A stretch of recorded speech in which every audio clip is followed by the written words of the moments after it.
A lion, a tiger, and a bear, rescued together as cubs from the same neglected basement, grew up sharing the exact same enclosure for over a decade, sleeping curled together, grooming each other, and showing zero signs of the predator-prey tension you'd expect between three apex species that would never coexist peacefully in the wild. Stories like this aren't isolated flukes. Across zoos, sanctuaries, and even in the wild itself, researchers have documented genuine, lasting bonds between species that share no evolutionary reason to trust each other at all. Some of them natural predator and prey.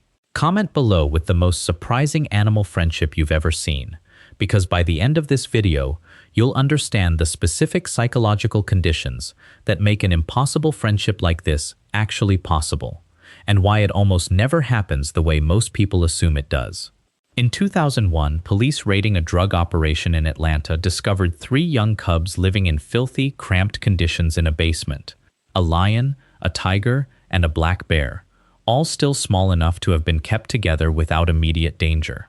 Rescuers assumed the three would need to be separated permanently once they reached maturity. Predators of that size, from that different a background, simply weren't supposed to remain peacefully housed together. That assumption turned out to be wrong. When staff at Noah's Ark Animal Sanctuary in Georgia attempted a gradual, cautious separation as the animals grew, all three showed clear signs of distress. They paced, they called out, they refused food. The separation, intended to protect them, was actively harming them.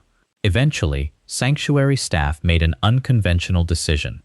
They would allow the three to remain together permanently, monitored closely, in a shared enclosure. What followed defied nearly every expectation about predator behavior. The lion, tiger, and bear didn't just tolerate each other, they groomed one another. They slept in a pile together. They showed the kind of physical affection typically reserved for animals of the same species raised within a family unit. This case became one of the most widely studied examples of genuine interspecies bonding in captivity, precisely because it involved three species with no natural reason to cooperate, let alone show affection. Wildlife veterinarians who monitored the trio over the years documented behaviors typically reserved for closely bonded littermates: synchronized napping, mutual grooming sessions lasting well beyond what would be required for basic hygiene, and visible distress responses whenever one of the three was temporarily removed for routine veterinary care. Perhaps most tellingly, staff noted that feeding time, often one of the most likely moments for tension between large carnivores sharing a space, never produced the resource competition or aggression typically expected. The three animals appeared to have developed an implicit understanding of shared space that extended even to situations where instinct would normally predict conflict. So what actually happened here? And more importantly, what does a case this extreme reveal about the broader conditions that make cross-species friendship possible at all? The lion, tiger, and bear case shares a detail with nearly every other documented instance of genuine interspecies bonding. Researchers have studied timing. In almost every case, the bond formed during a specific narrow developmental period, early in each animal's life, often referred to as a critical socialization window. During this window, young animals across many species are unusually receptive to forming social bonds with whatever individuals are consistently present in their environment, regardless of species. This isn't unique to unusual sanctuary cases. It's the same underlying mechanism responsible for why a puppy raised around cats grows up comfortable with them, or why farm animals raised together from birth often show lifelong comfort around species they'd otherwise avoid. Outside this window, forming a genuine bond becomes significantly more difficult, though not always impossible. An adult predator meeting an adult prey species for the first time is relying almost entirely on instinct, with no early developmental experience to override that instinct. Inside the window, however, instinct hasn't fully calcified yet. The brain is still actively building its model of what counts as safe, familiar, and trustworthy, based heavily on repeated early exposure. This explains why the lion, tiger, and bear bond succeeded specifically because all three were raised together as cubs, before their individual predator instincts had fully matured. Had these same three species been introduced to each other as full adults, Wildlife experts overwhelmingly agree the outcome would have been dramatically different, likely dangerous, and almost certainly not the peaceful, affectionate bond that instead developed. Comparative studies across multiple species support this timing-dependent pattern. Researchers who have tracked socialization outcomes in domestic animals have found that the length and precise boundaries of this critical window vary somewhat by species, but the underlying principle remains strikingly consistent. Exposure that happens early produces flexible, lasting comfort, while identical exposure introduced even a few months later, after the window has substantially narrowed, produces far more guarded, cautious, and sometimes unsuccessful outcomes. This is part of why sanctuary staff and zoo curators place such heavy emphasis on introducing potential companion animals, wherever possible during infancy, rather than waiting until animals are already established adults with fully formed instinctual responses toward unfamiliar species. But timing alone doesn't fully explain everything researchers have observed. Plenty of animals raised together during this critical window still don't form bonds nearly this strong. Something else has to be present as well. Something involving how each individual animal is wired, independent of species. One of the more surprising findings from researchers who study interspecies bonding is just how much individual personality matters, sometimes more than species-typical behavior itself. Just as human personality varies significantly from person to person, animal researchers have documented consistent, measurable personality differences within species as well. Some individuals are naturally bolder, more curious, and more socially open, while others of the exact same species are naturally more cautious, reactive, and prone to stress. This matters enormously for cross-species bonding, because forming a genuine bond with an unfamiliar species requires exactly the kind of openness and low reactivity that not every individual animal naturally has. A naturally anxious, high-strung individual, even if raised during the ideal developmental window, may still struggle to form the same kind of deep trust that a naturally calm, socially confident individual would develop under identical circumstances. This helps explain why some famous interspecies friendships involve animals that seem, anecdotally, unusually calm or unusually social, even compared to others of their own species. Caretakers at sanctuaries and zoos, who work closely with these animals daily, often describe specific individuals as noticeably more affectionate, curious, or socially driven than their species' typical reputation would suggest, well before any cross-species bond ever formed. This reframes interspecies friendship as something that isn't purely determined by species compatibility or timing alone. It requires a specific combination, the right developmental window, combined with the right individual temperament, on both sides of the relationship. Two individuals, from two different species, both happening to fall on the more socially open end of their own species' personality spectrum, dramatically increases the odds of a genuine bond forming, compared to two more typical, cautious individuals placed in the exact same circumstances. Researchers studying personality variation across species have found this pattern holds up remarkably consistently, from primates to domestic livestock to marine mammals. Studies tracking individual behavioral consistency over time have identified stable temperament traits, boldness, sociability, reactivity to novelty, that remain fairly constant across an animal's lifespan, regardless of species. This has led some behavioral scientists to argue that species may be far less predictive of an individual animal's capacity for cross-species bonding than personality traits that exist on a spectrum within every species studied so far. This also has a practical implication that sanctuary and zoo staff increasingly rely on when planning introductions between different species. Rather than assuming compatibility purely based on species pairing, experienced caretakers often assess individual temperament first, looking specifically for animals on the calmer, more socially curious end of their species' typical range before even attempting a supervised introduction. This individualized approach has reportedly improved success rates for planned interspecies companionships significantly, compared to earlier, more generalized attempts based purely on species-level assumptions. While most documented cases of interspecies bonding occur in captivity, where humans can carefully control introduction and environment, some of the most remarkable examples have happened entirely without human intervention. Following the 2004 Indian Ocean tsunami, a baby hippopotamus, later named Owen, was found stranded and separated from his herd along the Kenyan coast, rescued by local wildlife workers, and relocated to a sanctuary. Once there, the young hippo, still deeply distressed and displaying clear separation trauma, approached and began following an elderly Aldabra giant tortoise named Mizi, who initially retreated from the unfamiliar, persistent young hippo. Within days, Memzi's avoidance shifted into tolerance, and tolerance eventually shifted into what researchers who observed the pair described as a genuine, mutual bond.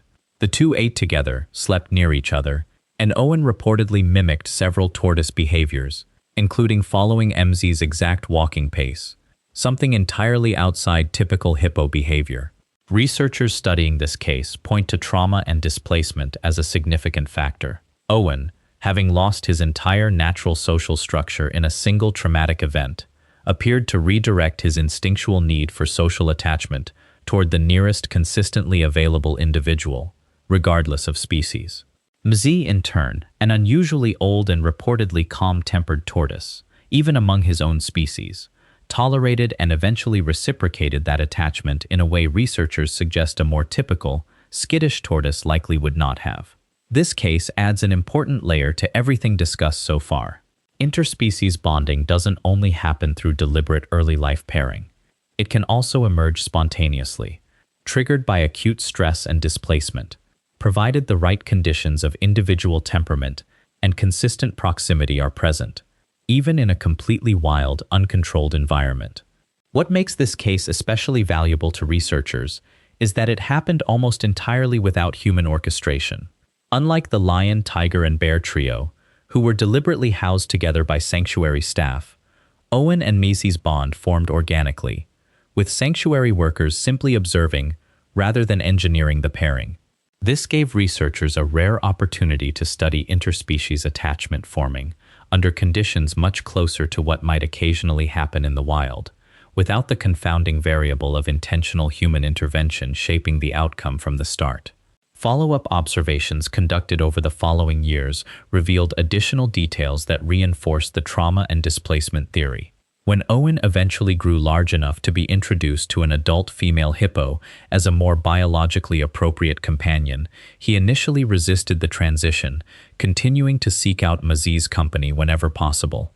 This reluctance, researchers noted, closely mirrors separation anxiety patterns observed in young mammals, being gradually weaned away from an early attachment figure, further supporting the idea that Owen's bond with Mousie functioned as a genuine, if unconventional, substitute for the parental attachment he lost during the tsunami.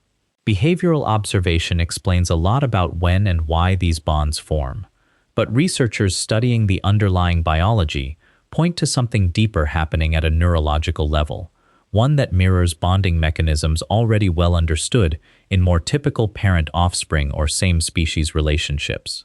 Oxytocin, the hormone frequently associated with trust and social attachment across mammal species, appears to play a significant role here as well.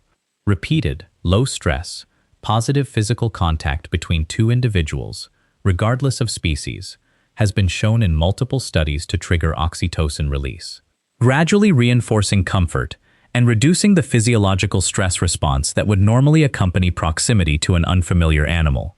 Over enough repeated positive interactions, this creates something researchers describe as a feedback loop. Physical closeness triggers a small release of bonding hormone. That hormone reduces stress and increases comfort. Reduced stress makes the next interaction even calmer and more positive.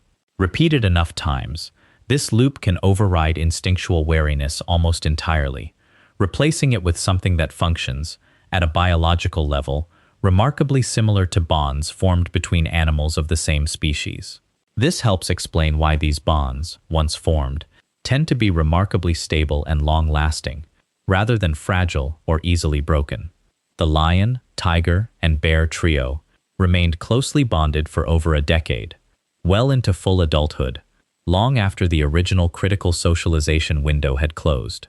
Once the biological bonding mechanism has been sufficiently reinforced, it appears capable of persisting independently of the original developmental conditions that made it possible in the first place.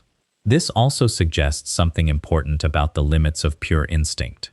Species-typical predator or prey behavior clearly exists as a baseline tendency, but it isn't an unchangeable hardwired rule. Under the right combination of timing, temperament, and repeated positive biochemical reinforcement, that baseline can be substantially rewritten, at least at the level of that individual relationship. Some researchers have drawn direct comparisons between this process and the neurological changes observed in human attachment formation, particularly the bonding that occurs between parents and infants, or between long-term romantic partners. In both cases, repeated positive physical and social contact appears to physically reshape neural pathways associated with stress response and threat detection, gradually lowering baseline reactivity toward the specific bonded individual, while leaving general wariness toward unfamiliar members of that same species largely intact. This distinction matters. It explains why Owen the hippo, despite his extraordinary bond with Messi, never developed the same trusting behavior toward other tortoises he encountered afterward. The bond wasn't a rewiring of his entire species-level instinct. It was highly specific to that one individual relationship, built through that particular history of repeated contact. There's a reason stories like Owen and Messi, or the lion, tiger, and bear trio, spread so widely and capture public imagination the way they do, beyond simple curiosity about unusual animal behavior. Psychologists studying public reaction to these stories suggest they resonate because they challenge a deeply ingrained assumption people hold about nature. The assumption that the natural world operates purely on competition, predation, and self-interest. Seeing clear evidence of voluntary affection between species that should be enemies pushes against that assumption in a way many people find genuinely moving. There's also a projection element researchers point to. Humans, as an intensely social species ourselves, tend to interpret these bonds through a very human emotional lens, seeing not just biological attachment behavior, but something resembling loyalty, comfort, and companionship in a form we immediately recognize and relate to, even across the species barrier. This emotional resonance isn't inaccurate exactly, but researchers caution against overstating the similarity to human friendship. These bonds are real, measurable, and biologically genuine, but they operate through the same instinctual and hormonal systems driving any other social attachment in the animal kingdom, rather than the complex layered social reasoning involved in human friendship specifically. Even accounting for that distinction, the underlying finding remains remarkable on its own. Species separated by millions of years of divergent evolution, with no natural reason to cooperate, are still capable, under the right conditions, of forming attachments stable and genuine enough to last a lifetime. There's also a measurable practical impact tied to public fascination with these stories. Sanctuaries and zoos that house notable interspecies pairs, including the facility that cared for the lion, tiger, and bear trio, have reported significant increases in visitor engagement and public support directly attributable to these relationships. This creates an interesting feedback effect. The same emotional resonance that makes these stories compelling to watch also tends to translate into greater public investment in conservation and animal welfare more broadly, extending well beyond the specific animals involved in the original story. Step back from any individual case, and what emerges is a broader insight into how attachment actually works across the animal kingdom, one that extends well beyond these specific famous examples. Species-typical behavior, including predator and prey dynamics, functions as a strong default setting, not an absolute unchangeable rule. Given the right developmental timing, the right individual temperament, and consistent, low-stress positive exposure, that default can be significantly overridden, replaced by genuine attachment that persists for years, sometimes for life. This challenges a common oversimplification about instinct being fixed and biology being destiny. Instinct provides the starting conditions, not the final outcome. The nervous system, across many species including our own, remains remarkably capable of building new attachment patterns well outside what pure evolutionary history alone would predict. Some researchers even argue that studying these extreme edge cases teaches us more about the general mechanics of attachment than studying typical same-species bonds ever could, precisely because the cross-species examples strip away shared instinct and leave only the raw ingredients, timing, temperament, and repeated positive contact, clearly visible on their own. There's one detail worth sitting with before we go. Nearly every documented case of extraordinary interspecies bonding researchers have studied shares one final ingredient we haven't discussed yet.